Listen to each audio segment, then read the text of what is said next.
vuoden alusta niin otin sitten sen pörssisähkön kuitenkin. No, muutama ruma sana kyllä pääsi ensin, kun mä ajattelin, että pitääkö mä nyt sitten kytätä kauheasti.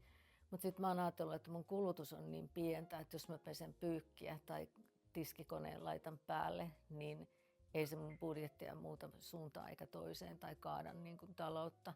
En mä nyt sitä koe mitenkään niin kuin hankalaksi, kun sitä varten on olemassa sovelluskin, mistä voi katsoa, ettei tarvitse kaivaa sitä hintaa jostain. Aika pienellä sähkönkulutuksella on kuitenkin selvinnyt tähän asti, että semmoinen 1000 kilowattituntia vuodessa. Ihan normaalisti laittelen ruokaa ja kaikki jutut on täällä päällä, mutta en mä ehkä mitään ylimääräistä sitten kuluttele. Et tiskikone täyteen ja pesukone täyteen.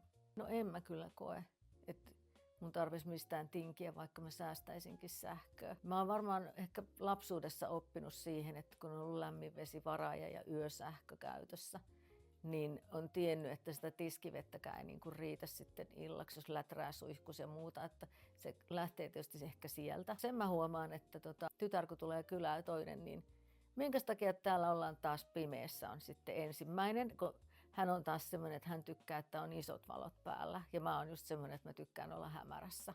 Nyt miksi äiti näin? Mä sanoin, että no kun mä viihyn tälleen.